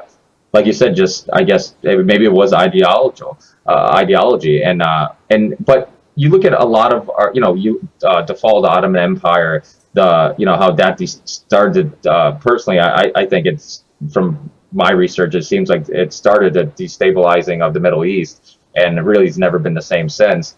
And it seems like a lot of a lot of it was just. I mean, I wonder how much of that was having control of natural resources, or how much of it was ideology. Did they really? I mean, even today, do they really? They don't give a shit about what's Iraq, or I mean, we funnel weapons to the moderate Syrian rebels, which I'm not sure if there's a test that they have to fill out to figure that out or not. But and then those weapons end up in the hands of ISIS, which we're fighting in Iraq, and it just so we're fighting them in one country and giving them weapons in another country, and it all seems like a giant we really just don't care, and it's just about keeping it destabilized to continuously take away privacies and spending money on a military industrial complex and all these things. And I mean, do you think that's all ideology?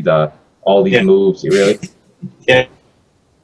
Yes, yeah, I do. I mean, so I mean, I know that Obama's ideological. I'm sure of that. He always has. He's an ideological person from the get-go. I mean, since he was in high school. This is well documented, right? We know that. He wrote an essay for Foreign Affairs right when he started to run for president in 2007 called Renewing American Leadership, right? And he's a Kennedy guy. He's like, he wants to expand American leadership. He wants to, as I said, remake the world in our image. Yeah, but where's his ideology when he first talked about whistleblowers, and even on his website he had all this talking about whistleblowers and how much respect I had for him, and now he's trying to obviously if Snowden came here he'd be probably in jail, and how they've treated Thomas Drake and Manning and all these. I mean, obviously it doesn't seem like his ideology is parallel with his actions. The TPP. No. It's perfectly consistent. So do you know what he said about the Iraq War when he was running for president? No, I don't. He said this was a dumb war. He said, I'm not opposed to war. I'm opposed to dumb wars, right? The problem with the Iraq War, to him and a lot of liberals like him, is that it discredited the United States, right? It made it more difficult to expand our influence. Because guess what happened after the Iraq War? Most of the world thought we were a bunch of savages, right? And so it became much more difficult to go into country X in the third world and say, hey, you should let our Peace Corps come in, right? Hey, you should let our corporation come in. Hey, you should adopt these practices that we think are civilized, right? Hey, you should be our ally against our enemy over there, right? It became much more difficult. This is well documented. After 2003, for many years, it's still the case, but especially in the Middle East, it became nearly impossible for the United States to exert any influence in the Middle East largely because of the Iraq War, right? Yeah, so that was the problem with the Iraq War for a lot of these people, is that it discredited our attempts to expand American influence. Yeah, but I'm not sure anybody actually believes we're. I mean, it seems. I mean, maybe you're right, and maybe I have to reanalyze my opinions and views. But I think it just seems like first I'm not sure the president has much power over anything. It seems like that Bill Hicks joke that once you become president, they take you down and at the bottom of the White House, they show you a angle of the JFK assassination that you've never seen, and then they ask, hey, do you have any questions? And that's what it kind of seems, because obviously these promises and all these things that seem like molds their ideology when they're running for president, once they become president, completely disappear, and they have a lot of power. I mean, come on. I mean, Iraq happened because of Bush and Cheney, right? Didn't it? And Rumsfeld and a lot, but it was a group. It was the New American Century and these people who really which was a handful of intellectuals. That was not a movement. That was a handful of intellectuals, right? But they started a war, right? And they had the president do it. The president did that. That was because of a very small group of people around the president. It wasn't the military-industrial complex. But they also capitalized on what's like they call the new Pearl Harbor, and similar to Pearl Harbor. Yeah, they capitalized on that. I teach that document. I know it well. No, but it wasn't the military-industrial complex. In fact, the military was mostly opposed to it. The military has had very major misgivings about both the Iraq War and the Afghanistan War. Stanley McChrystal, that's why he got fired, right? Yeah. The brass, generally speaking, doesn't want to. They're not gung-ho. Why? Because they're the ones that get killed. Well, McChrystal was the guy that was that the Michael Hastings wrote about? Yeah, he was the one who criticized the war in Afghanistan and got fired for it. Yeah, they're not gung-ho. They're not gung-ho because they're the ones with their asses on the line. This military-industrial complex is a very silly idea. Have you ever read War is a Racket by Smedley Butler? Yeah, I mean, I know his work. Yeah, sure. Yeah. No, and in fact, and this is, by the way, in the new book I'm writing, there's a long history of major American businesses opposing war since the Spanish-American War and the World War I. Most American businesses opposed those wars, right? If you think about it, only certain businesses gain monetarily, financially from wars, right? The ones who sell the weapons, they're definitely for war, no doubt about that, right? Raytheon and Lockheed Martin, for sure, right? But that's only a very small sector of the American economy, right? Some shipping companies usually oppose it. Why? Because their businesses get shut off entirely during a war. If you happen to own a sugar plantation in Cuba in 1898, you're gonna support the war? But if not, why would you support the war? You're going to oppose it because it screws up trade. War is not great for trade. It tends to benefit a few business interests and disadvantages others, right? So there's no such thing really as a military-industrial complex that is driving foreign policy. If you look at Spanish-American War, Teddy Roosevelt, right? Make the world into America. That was ideological. World War I, Woodrow Wilson, another Protestant missionary evangelical, right? Remake the world in our image. World War II, FDR. He didn't need any money, right? It was all about the four freedoms, remaking the world in our image, making Europe safe for democracy in American terms, right? Vietnam, Kennedy, LBJ, Nixon. What were those guys motivated by? It makes no sense except to understand that they were motivated by a desire to control the world. If the communists control this chunk of the Pacific Rim, we can't control the world anymore, right? And on with Iraq, same thing. It's basically ideology. So the timing of Iraq, if Iraq was for ideology, why wait till then to jump in? Why not sell us the ideology idea beforehand? Because we didn't have 9/11. They needed as you said, you're right, you're completely right. The neocons understood. They said we need a new Pearl Harbor in that document. You're absolutely 98, I think it was 98, 99. Right, and they got it. They couldn't sell the war to the American people until they got a Pearl Harbor, which is exactly what they got. But you don't think like KBR and Halliburton, these major, huge companies, Sure. the Carlyle Group, they don't have influence on, these think tanks, the Council for Foreign Relations, and they don't have huge influence on foreign policy, and you don't think some, yeah, but I mean, there's also opposition to it, right? The Iraq War was not great for all businesses. It was great for a few businesses. It was fabulous for a few businesses. It was not great for all businesses, right? Yeah, no, and I get that, but the ones that it is fabulous for are the ones who are usually the bigger companies and the ones who have the most influence. I mean, it's like when I had a debate with Jack Abramoff about lobbying and if that should be legal, and he talked about how corporations should have the right to influence basically decision making that's going to affect their industry and their business. And I'm like, well, that makes sense, but unfortunately, the companies that have the most money will have the most influence, so it ends up eventually being unfair. And yeah, true. So, but the question is, what do you do about that, right? I mean, do you have the government regulate their speech? Right, that's the problem. There's no doubt that corporations have more say over legislation than I do, right? But the solutions are much worse to me. Much worse to me. Well, I know the only solution that's been offered that I can think of is for the government to regulate political speech, to say that you cannot spend X dollars on political speech, right? So that could mean you can't spend $1 billion on a massive media campaign in which you buy a cable news network and promote your political views. But it could also mean you can't spend $30 on a podcast. Yeah. Right?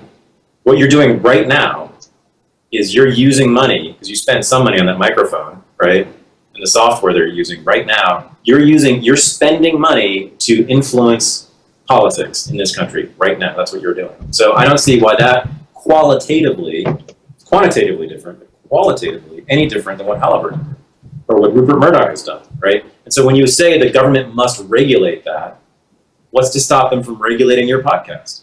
Oh, believe me, I completely agree with you.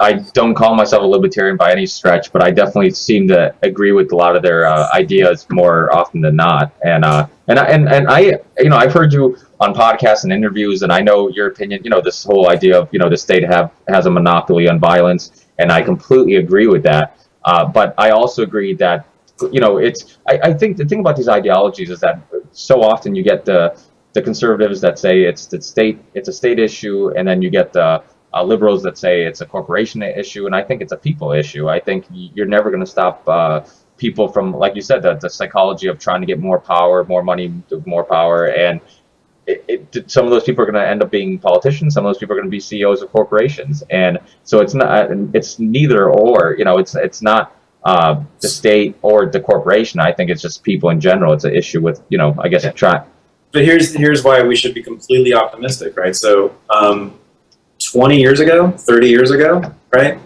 Not only were there no podcasts and there was no social media, no Twitter, no Facebook, there were 3 television networks. 3 television networks. There was the New York Times, the Washington Post, and the Los Angeles Times. If you didn't get into one of those newspapers, you were not heard, right? That was it, Jack. That was all you had, right? So when people talk about increasing inequality in this country, sure, in a way, there's increasing economic inequality, although the poor are much wealthier than they ever have been, so even that annoys me. But in terms of political inequality, they're ridiculous to suggest that it is worse now than before. There's far less inequality politically now than ever before, right? Everybody can participate, not equally, no, but there was no such thing as all these avenues to real political influence. Do you think Twitter actually changes policy? Every goddamn day. It's incredible. Twitter, just Twitter, is changing policy, law, right? Every single day. California, where I live, right, just banned grand juries in cases of police killings, right, which was a demand of Black Lives Matter, which was a fucking hashtag, right? That's because of Twitter. Yeah, that's right? wild. That's just one thing, just one policy, right? This whole conversation about police brutality, which has been the number one news item over the last year, why is that? Because of black people on Twitter. That's it.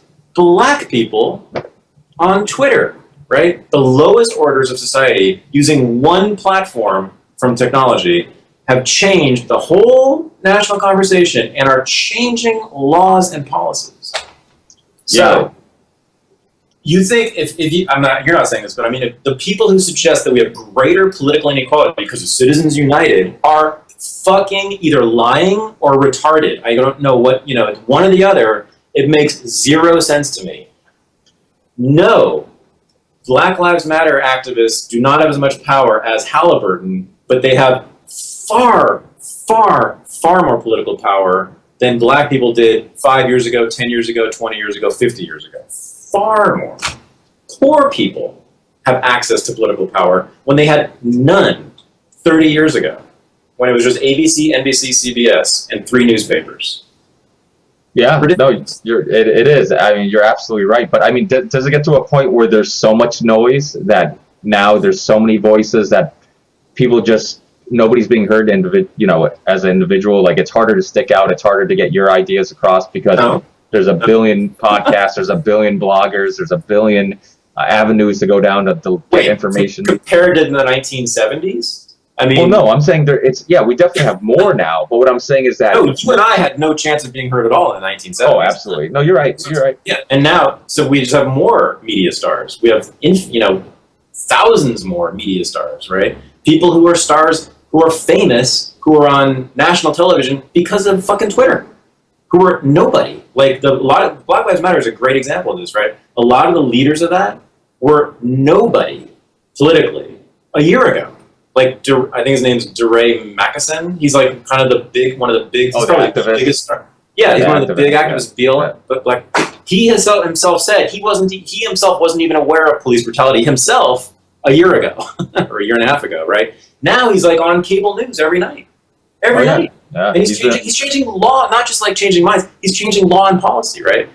So, Jesus Christ, he's some black dude from I don't even know where, St. Louis or something, right? Yeah, I mean, yeah. So there you go. I mean, he couldn't have existed before this, right?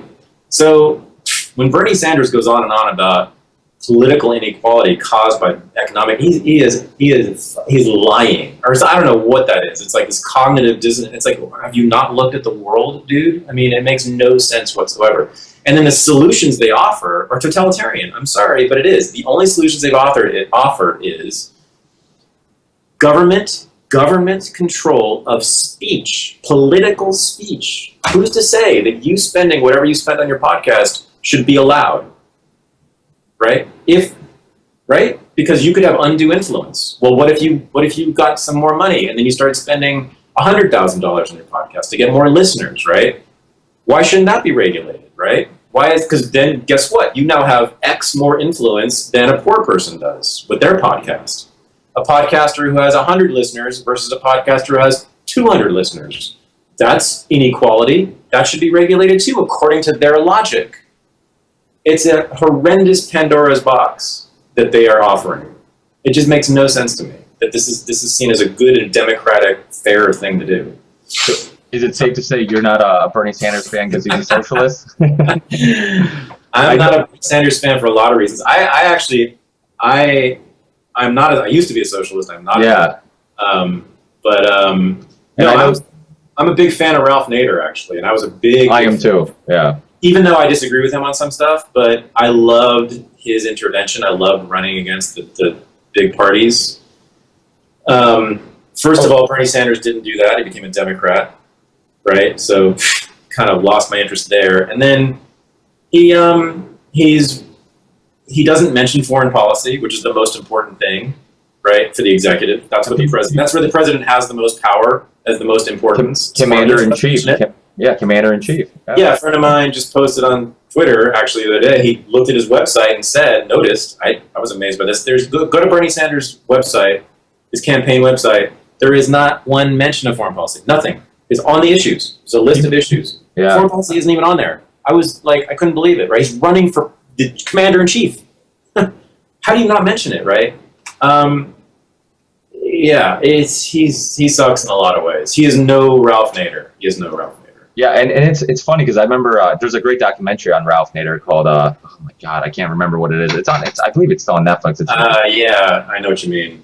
I know exactly what you mean. I tell people to watch it because I'm like, you do not realize the influence this guy had on. Is it An Unreasonable Man? That's exactly what it is. Yeah, Unreasonable Man. Yeah, and it's amazing. I mean, he was getting death threats from GM and other car makers. I mean, he forced them into putting seatbelts and changing so many of the engineering aspects of the car, which obviously cost them money. And obviously GM hasn't really learned from anything because they're the same ones who wouldn't change what was a $9 ignition recall to save some lives. So believe me, if I could afford a Tesla, I would because it's an honest disagreement as to whether the military-industrial complex or ideological neoconservatives caused the Iraq War, but there are many people with the nerve to say that Ralph Nader caused the Iraq War. How do they make that link? Because he ran against the good guys. Oh, well, and he took away the votes from Gore, and Gore would have not gone into Iraq. Well, yeah, this is Michael Moore. This is many people's argument that Ralph Nader took away the votes, gave Bush the election, right, which allowed Bush to launch the Iraq War. Yeah, it's incredible. I was going to mention that because he got a lot of shit for running because a lot of Democrats said, "Oh, well, you're not going to win, and now you're just going to, you're going to take votes away from the Democrat, and you're just, and he's like, well, the worst of two evils is still evil, and I'm still running, and I give him a lot of props for that. I mean, to try to blame him for that, and I there's a little bit of conspiracy going around with Donald Trump because Clinton, obviously he's very connected with the Clinton Foundation, and he was at Hillary's wedding and all that stuff, and supposedly he got a call before he started running, and it kind of makes, as a strategy, kind of makes sense to have him run, take some votes away, and he's, in the last debate, or in the only debate, he, they called him out to see if he would run as a Republican the whole time and back the Republican candidate, and he's like, oh, I'm keeping my options open, so he might run as an independent and make, so who knows? I mean, obviously there's a lot of power and money invested in running, and when there's that much influence and that much money and so much on the line and power on the line, I should say, then who knows the lengths they would go to make sure they win. Yeah, the conspiracy theory stuff with Trump makes no sense to me either. I mean, again, this guy is obviously interested in power and self-aggrandizement. That's why he's running. He's not doing it to help Hillary Clinton. That's ridiculous. But he knows he can't win. I mean, well, at this point, I'm not even sure. Yeah, that's true. Yeah, that is. I don't know. So, no. To me, the problem with the political system in this country is lack of choice, lack of competition, and lack of choice. That is the problem. So Well, In our economic system, despite all kinds of state interventions that have limited our choice, we still have tremendous consumer choice, right? When we go to the grocery store, we have how many brands of cereal to choose from? My God, 50, 100. Well, Bernie Sanders talked about that. Deodorant, whatever, right? Which he sees as a bad thing, amazingly. In politics, we have a choice among 2 deodorants. Right? To me, that is the problem. We don't have real choice. And so that's why Ralph Nader, to me, was heroic, what he did, right? And that's why Bernie Sanders was not only cowardly, but useless in what he did, running as a Democrat. After being an independent for his entire career, suddenly, when he runs for president, he runs as a Democrat, which is not helpful at all to me. He's not challenging that system, which is the problem with the politics of this country, the electoral politics. So, what if he knew that he couldn't win as an independent? I mean, because obviously Ross Perot kind of, he was another one who ran as a third party, got into debates, and they made sure that never happened again. And what if he just knew that I could have my biggest influence and greatest impact and greatest chance to win if I ran as a Democrat? Then I could still use my same ideologies to put those in effect. Well, do you think he would have gotten fewer people showing up to his rallies if he were running as an independent, Bernie Sanders? No, I mean, probably not. Right. Yeah. Oh, there's your answer. but how many would he need to get into debates? Because they learned from the Nixon Kennedy times that those debates are really important. Okay, so Bernie's not going to win.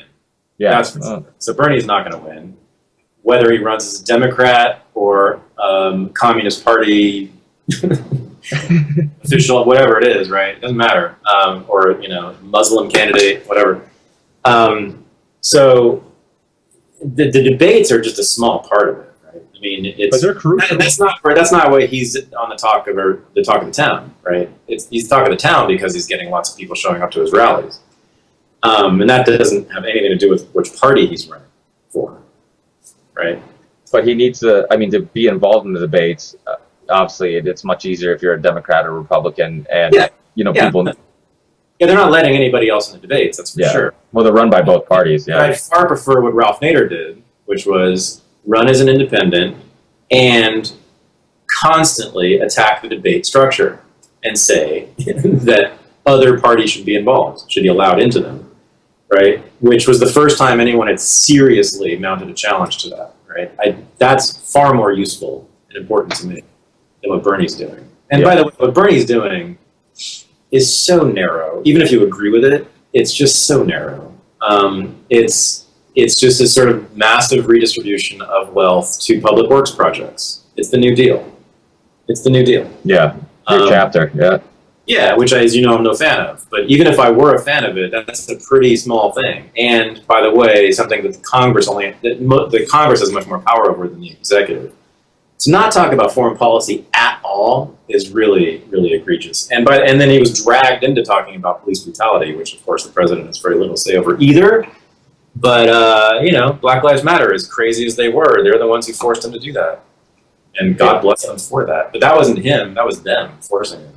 But it kind of makes you rethink democracy, because you look at the fact that Donald Trump is doing so well, and yet he actually hasn't detailed anything. He hasn't given you any details on anything. He's just like, yeah, I'll go in there and I'll win because that's what I do. I'm Donald Trump and I'm a winner. It's like all these little phrases. And I've had friends of mine saying, "Oh, I like Donald Trump. He's saying things that make sense." I'm like what specifically? And they just go blank. Oh, the immigration thing. Well, how exactly is he going to fix that? What's his? To me, the immigration thing is similar to prohibition. I mean, you made the mobsters rich by making alcohol illegal. The Mexican cartels becoming rich because of I think we need to completely decriminalize all drugs. And it's the same idea. And then maybe if their country wasn't run by cartels, maybe so many of them wouldn't be coming here and trying to find a better life. And I know. Well, Trump is clear about immigration, at least. He's not he's not at all clear about a lot of stuff, but he's very clear about immigration. You build a wall, you stop all immigration except for, a trickle of the very, very good people. And you deport everyone you can find. So, he's clear about that. I think it's atrocious and fascist and all the rest of it. Yeah, yeah. he's clear about it. Yeah, I don't know. I mean, Trump, I think the only thing positive I can say about Trump, and it is important, is that I think one of the things that people like about him is that he is not respectable, right? And that's a good thing, right? Yeah. I think respectability is a terrible thing in politics, right? Because it's basically dishonest, puritanical, and it leaves out all kinds of discourse that's really important, right? There's lots of things that are considered to be not respectable that should be allowed in. I mean, well, first of all, I think all ideas should be allowed into political discourse. But respectability is a very conservative thing, right? It just says, anything outside of what is established as good and respectable, the dominant narrative, right, should be disallowed, right? And people buy into that all the time. So just the fact that he's, I don't know, talking about Megyn Kelly's period, even though that's totally sexist, right? That he's kind of saying there's all these lines drawn around respectable. Let's just eliminate the lines, right? Which I think is actually in the long run a good thing. I think so. I think him throwing in a curveball every once in a while, just like him saying, like, I was talking to my brother about it earlier today, and I was saying how, I'm like, obviously I'm not a Trump fan. I just watched a documentary on him recently with the whole Scottish golf course thing and that whole story of how he was kind of a-hole to all the locals but I'm like, he's not a nice guy, and he obviously is a-hole. But the good thing about having a person who doesn't give a fuck in there is that he's going to say things that the other people wouldn't say, and that like he said, I've given all these politicians money, and when I want favors, I'll get my favors, and no other politician would have said that. So I guess there are pros and cons with somebody like that. So yeah. But he might actually, I don't know. He might actually win. The Republican Party, neither one of the parties has ever allowed something like that to happen. But I think they might have to stop this one because because his opponents are so weak and have so little base of support that I could see it happening this time.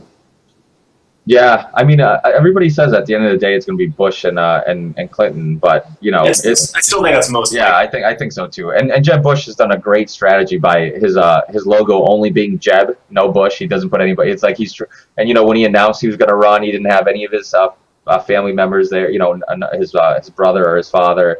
Right. And so it seems like the whole strategy is. I mean, there's a lot of strategy that goes into this, from how they say things, how they things they do and don't talk about. It's theater. I mean, at the end of the day, it's theater. Sure. I've had Roger Stone on this show, who's been on CNN of late because I didn't even know this, but he's Trump's political consultant. And you talk to him about it's no different than like pro wrestling. It's all on TV. They act like they hate each other, but behind closed doors, they're making deals, and so yeah, it just it makes you wonder, if they do have a strategy to maybe Jeb being in the background and Hillary kind of easing her way into it. And a lot of times, I think, I forget who wrote this, but they're talking about who was ahead in all these different elections, who ended up winning and who was ahead early. Never ends up being the same people. So it obviously can change, but. Yeah, but I won't take up any more of your time. I know I probably should have been polite and asked you how much free time you had before I talked for an hour and a half.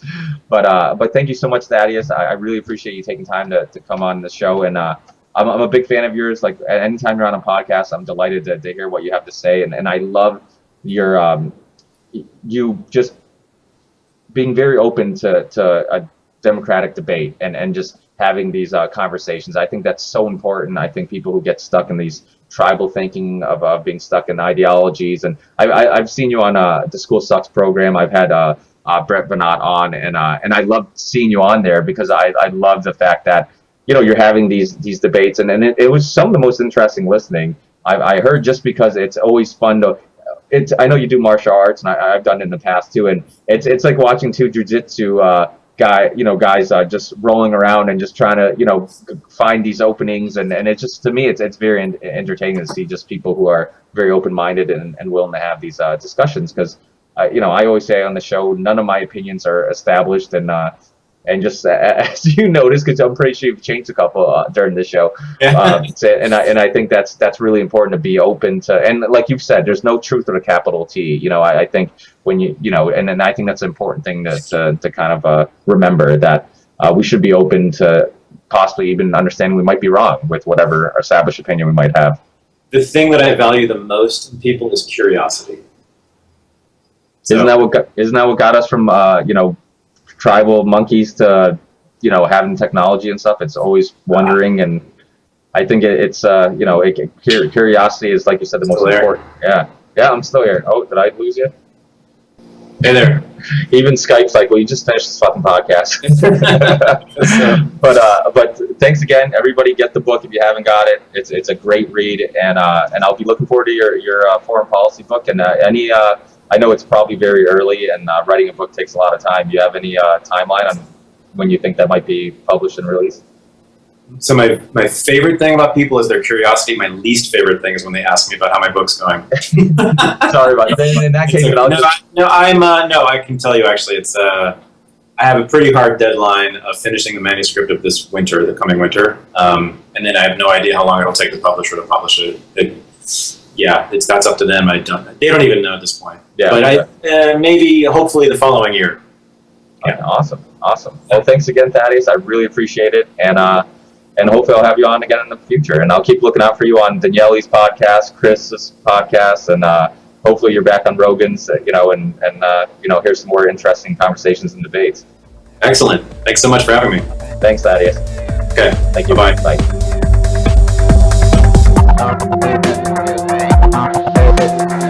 Believe in the ripple effect.